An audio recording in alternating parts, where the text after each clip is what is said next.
Hello, friends. Welcome to Living Faith Midweek Devotions. We are starting a new series. For the next 6 weeks, we're stepping into the series called Promised Land. Because the truth is, every single one of us is living in a land shaped by what we believe. And too often, that land is filled with uncertainty, with fear, with quiet lies that steal our peace. So God steps in, not with guesses, but with promises. So here's where we're going with this series. Today, we're going to start by saying that God promises we will be there. Second week, we turn to that He promises He'll be there. Then we go to He promises to give what we need, promises to use what we're going through. He promises to help us, and He promises to bless us. This week, we begin with the promise that changes everything. Because Easter didn't just change our life today, it changed our lives for eternity. It changed the reality of death itself. Why? Because Jesus said so. The night before He died, knowing exactly what He was going to go through, what was coming, Jesus made this promise to His disciples. You know what He said? I am going to prepare a place for you. And where I'm going, you cannot come right now, but I will come back and take you to be with me. Don't miss this. This isn't just a distant, someday promise. No, it's immediate. The moment a believer dies, Jesus keeps His word. I promise you will be there. Jesus begins with this. Do not let your hearts be troubled. You believe in God. Believe also in me.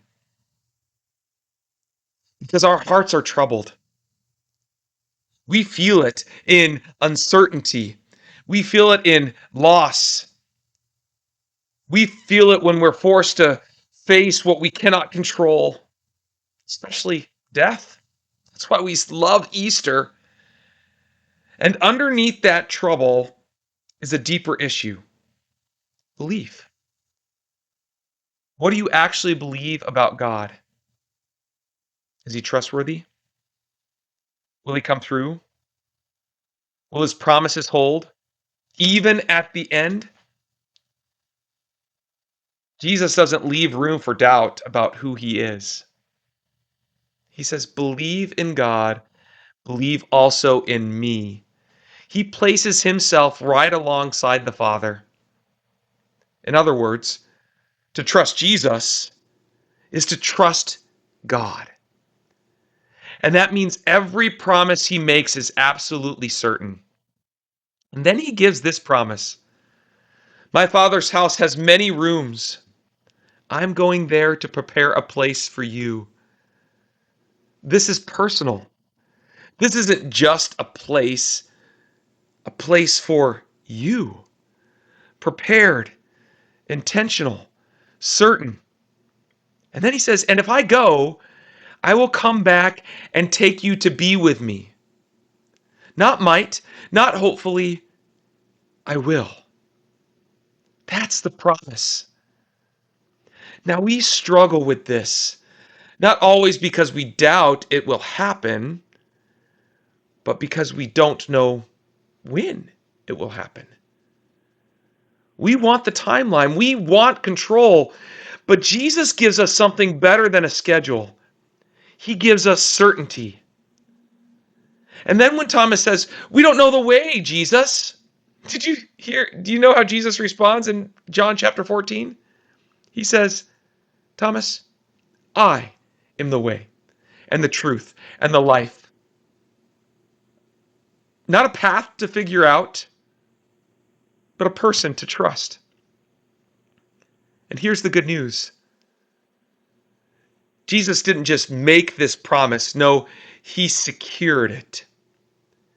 The night he spoke these words, he was heading to the cross, where he would defeat sin, where he would destroy death and rise again, so that nothing could stop him from keeping his promise to you.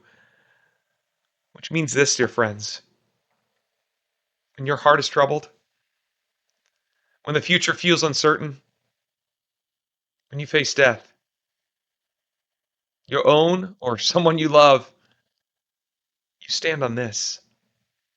Jesus has prepared a place for you. Jesus will come back for you. Jesus will bring you to be with him. And the moment that day comes, you will be there. So hear these words again from Jesus. Do not let your hearts be troubled. Believe in me, because he is the promise maker and he is the promise keeper. His promise is sure. I promise you'll be there. We'll see you next week, dear friends.